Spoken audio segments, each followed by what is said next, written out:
Pues bien, antes de entrar en materia con relación a este texto, a la explicación,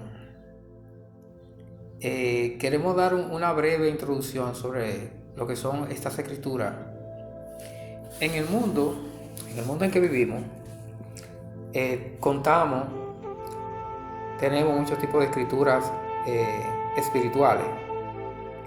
Para esta parte del mundo donde nosotros vivimos, la parte occidental, conocemos básicamente la Biblia, que es el libro guía de lo que es toda la espiritualidad que practican y que profesan los habitantes de estas regiones, llámense cristianos. Normalmente cuando una persona vive en un tipo de cultura, un tipo de creencia, tiende a rechazar lo que viene de otra cultura, ya sea porque no lo entiende, por desconocimiento, o por un tipo de fijación que tiene en las cosas propias en las que se está viviendo. Eso uno lo ve hasta de una manera natural que es algo, es algo normal que realmente cuando las personas cotidianas, ¿verdad? Comunes, simples, normalmente cuando tienen un tipo de creencia y costumbre, normalmente están arraigados en ese tipo de creencias y de manifestaciones. Por lo tanto, normalmente niegan o no quieren entender o no les interesa otro tipo de expresiones que vengan de otras regiones, otra cultura. Y normalmente lo que vemos es que las personas tienden a negar eso. Porque existe un tipo como de, vamos a decirlo así, como de fanatismo, ¿verdad? Donde la gente entiende que lo que ellos hacen es lo único que es real y es verdadero. Es un problema que tienen la mayoría de las personas, pero dado que es un comportamiento, vamos a decir, natural, de la gente simple y común, ¿verdad? Vamos de alguna manera a entenderlo, ¿verdad? Y darle un poquito de justificación. Ahora, donde no se justifica es cuando ya se trata de personas que vamos a decir que han estudiado ya y eso, tienen cierto grado académico, ¿verdad? Han tenido nociones de diferentes culturas y deben tener una amplitud sobre lo que es el mundo y las diferentes manifestaciones y ver que cada cosa realmente pertenecen a un tipo de región, pero realmente en el fondo viene siendo todo lo mismo. Por ejemplo, podemos verlo en el caso de la alimentación, ¿verdad? Por ejemplo, en una región puede que la persona, qué sé yo, como en la región de nosotros, ¿verdad? Nosotros aquí comemos arroz, habichuela y la acompaña, ¿verdad? Que uno le ponga. Entonces en otras regiones, ¿verdad? Puede que ese tipo de alimento sea algo hasta totalmente hasta desconocido para muchas personas. Que ellos a lo mejor se alimentan, qué sé yo, de maíz, que de hecho hay regiones, creo que Sudamérica, que la alimentación básica de ellos es basada en el maíz. Todo lo que preparan es en base al maíz y todos los ingredientes que puedan usar y otros elementos de alimentación con lo que puedan acompañar eso. Pero entonces aquí se da el caso que donde queremos traer el ejemplo. Que por el hecho, por ejemplo, de que si usted come arroz, no venga usted a negar que el maíz también no sea un alimento. Bueno, pues usted está acostumbrado a comer su arroz y hay gente que dice que si el día que no comen arroz, sienten que no comieron y si no comen en el día, tienen que comer en la noche. Si usted se acostumbra a comer eso, bueno, ya está acostumbrado, ¿verdad? Pero si se acostumbra a comer otra cosa, esa será la costumbre suya. Entonces, el hecho, por ejemplo, de que usted niegue, de que usted se alimente de un tipo de alimento específico y en otra región se alimente, en otro país se alimenten de otro tipo de alimentación, no quiere decir que lo de ellos no tiene fundamento, ¿verdad? Que no es real, que no sirve para nada, porque ellos se alimentan también, igual que usted, y usted se alimenta.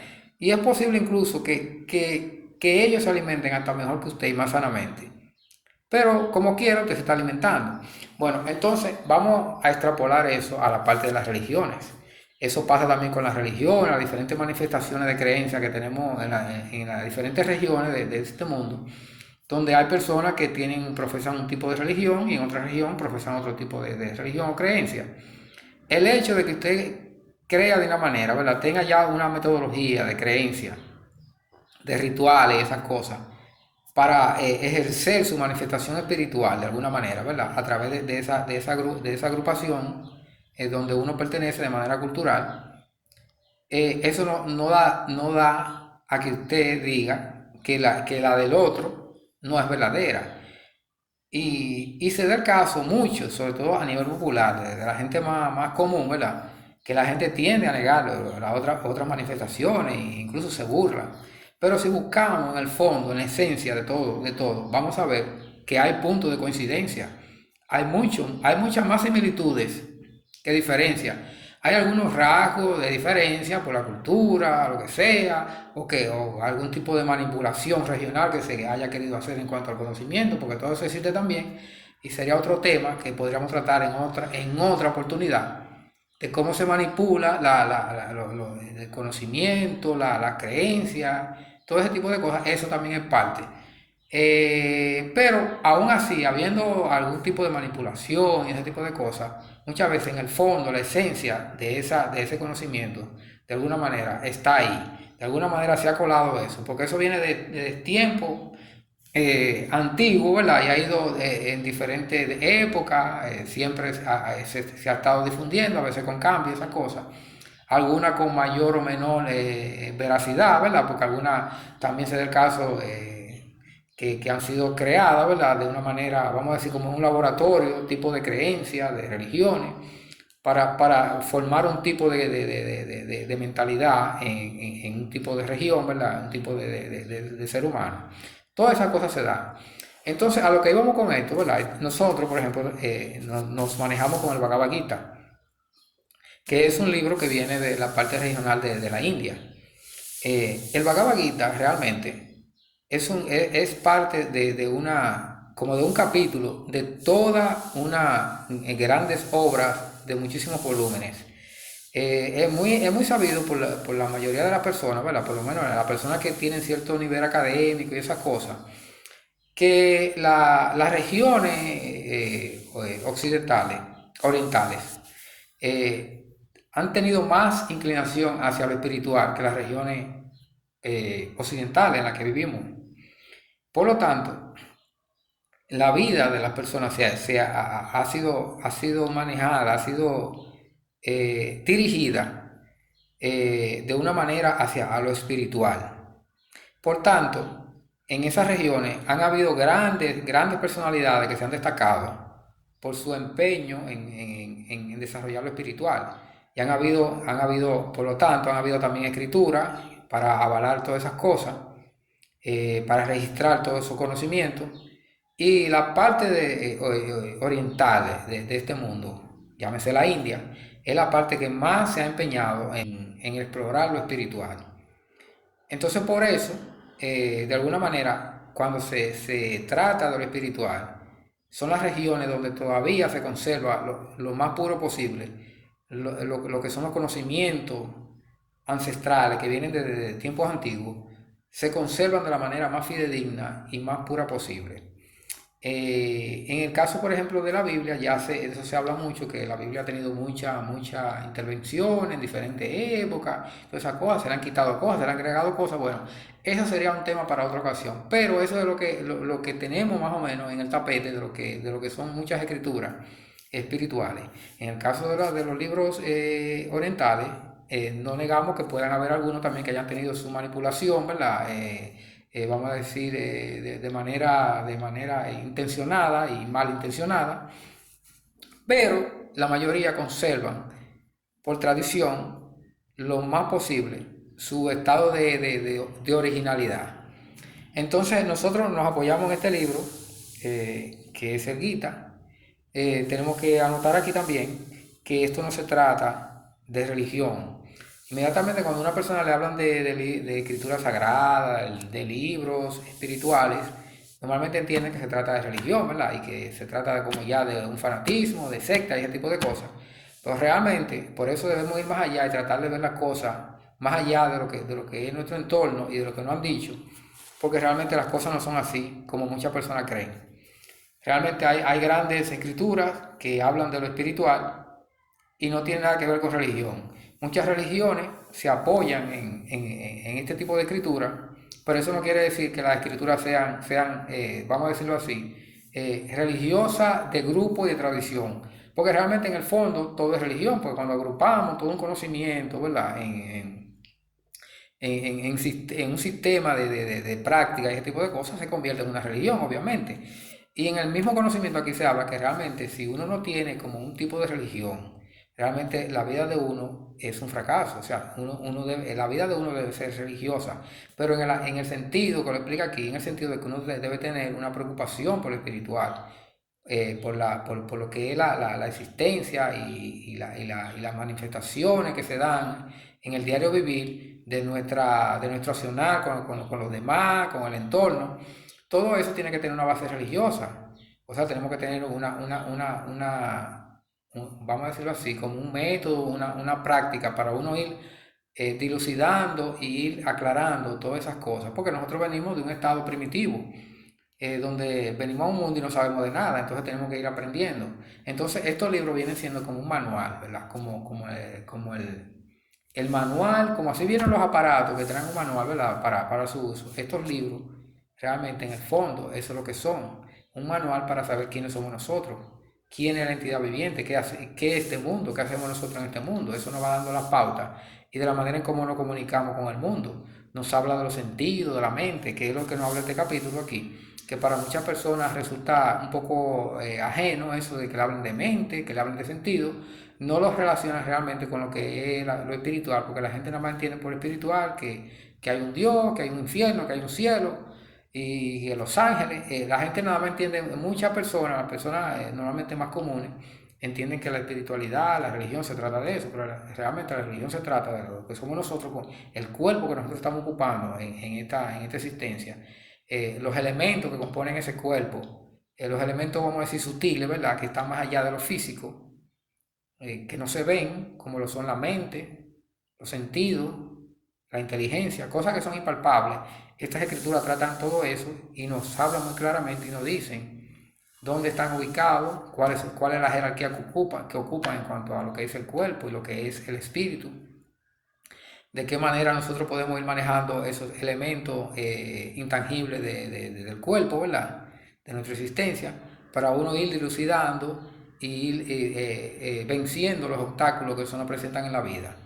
Por ejemplo, en el texto de hoy nos hace una comparación de lo que es la mente y los sentidos, comparándolo con un fuerte viento. Imagínense ustedes un fuerte viento que arrastra un botecito que está en el agua, que le da un botecito y lo arrastra y lo lleva donde quiera. Bueno, pues así mismo hace la comparación de que así mismo cuando nosotros eh, concentramos la mente en algo, vamos a decir que insustancial, ¿verdad? Que no tiene que ver realmente, que no es relevante, como un viento que sale de repente así, sin ningún sentido, sin ningún tipo de utilidad, ¿verdad? Así mismo como salen esos grandes impulsos de la mente y de los sentidos que requieren, por ejemplo, diferentes cosas. Entonces, así mismo, cuando nosotros nos dejamos atrapar así por un pensamiento errático, errante que anda por ahí, así mismo arrastra nuestra inteligencia y nos convierte en seres que solamente estamos accionando de manera instintiva, primitiva y dejándonos llevar por lo que quieren nuestros instintos y nuestros sentidos. Pues realmente nosotros debemos ser un ser inteligente, tenemos que tener una inteligencia bien puesta y saber realmente hacia dónde estamos yendo, hacia dónde queremos llegar y hacia dónde y dónde estamos situados. Ese sería el papel de la mente realmente. Nosotros entender realmente cuál es nuestra situación de vida y saber hacia dónde queremos ir. No ir donde nos lleven los sentidos, nos lleven la complacencia de los sentidos.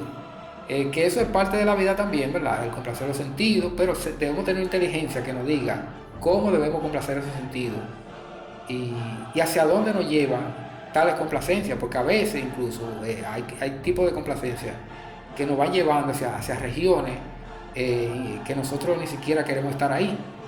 Pero si tenemos inteligencia que se ocupa de eso, de saber poner la cosa en su sitio, saber interpretar cuando vienen esas emociones de los sentidos, ¿verdad? Y esas impresiones de la mente, saber dónde poner eso. Por eso también se habla, hay toda una filosofía que habla de un estado de presencia, de estar ubicado en el presente. Porque cuando estamos ubicados en el presente, es una manera de uno ver las cosas con inteligencia, de ubicarla en su sitio. No estar ubicado en un estado de fantasía, ¿verdad? Del pasado, el futuro. Por eso se habla mucho de un estado de presencia en mucha filosofía, ¿verdad? Porque realmente cuando estamos desubicados, ¿verdad? No estamos ubicados en un estado de presencia, ¿verdad? No estamos concentrados, focalizados, que a eso que se refiere realmente. Estar en un estado de presencia en el presente, estar enfocado realmente en lo que estamos haciendo. Porque a nivel práctico se da eso, hasta a nivel material. Si nosotros no estamos focalizados, no estamos enfocados en lo que estamos haciendo, y estamos divagando con nuestra mente, yendo al pasado, buscando cuestiones, reminiscencias y cosas que no tienen que ver con lo que estamos haciendo en ese momento, podemos estar exponiéndonos a una situación de peligro. Podemos estar haciendo algún tipo de ocupación, ¿verdad? Material. Qué sé yo, estamos manejando un vehículo, estamos manejando un avión, estamos cortando con una sierra, ¿verdad? Y si nuestra mente está divagando, bueno, podemos errar entonces en lo que estamos haciendo. Pues eso mismo pasa en lo espiritual. Si estamos focalizados, ¿verdad?, en lo que queremos espiritualmente, queremos una vida tranquila, una vida en paz, queremos tener nuestro sentido en orden, ¿verdad?, que no estén errando por ahí, debemos estar pendientes también de cuando vienen los pensamientos, los sentidos, las cosas que llegan. Debemos estar pendientes de todo eso y saber dónde poner cada cosa, ¿verdad? Saber en qué momento, porque no estamos hablando aquí de que algo sea pecado, de que algo sea negativo o positivo, porque realmente un pensamiento que en un momento puede ser negativo y que lo podemos considerar un pecado, ¿verdad? En un momento puede que no lo sea. Entonces realmente por eso debemos saber poner la cosa en su sitio. Esto se trata realmente de un estado de conciencia, de uno saber que a veces estamos en un tipo de, por ejemplo, si estamos meditando, estamos tratando de entrar en nuestro ser, ¿verdad? De poner un poquito, apaciguar nuestros sentidos y esas cosas que tranquilicen. No podemos estar divagando, ¿verdad?, con los sentidos, pensando en diferentes cosas, pensando que en una música, oyendo una música, ¿verdad?, y todas esas cosas, y pensando cuando éramos chiquitos, que nos dieron una pela. O sea, estamos divagando realmente ahí. Entonces debemos tener la mente focalizada realmente en lo que estamos haciendo. De eso se trata realmente, de que nosotros cada día más, cada vez más, tratemos de focalizar la mente y no dejemos que la mente divague mucho quizás, pero realmente uno va haciendo la cosa de a poquito y cada vez uno le va cogiendo el hilo y cada vez se va volviendo parte de nuestra vida. Al principio puede ser algo difícil, por ejemplo, de tratar de estar vigilando la mente, los sentidos, pero llega un momento que se convierte en algo, una rutina, algo normal, que ya es algo que surge de una manera espontánea en uno cuando llega un pensamiento, inmediatamente uno sabe qué hace con ese pensamiento. Hay muchos que dicen que simplemente lo que hay que hacer es dejarlo pasar, ¿verdad?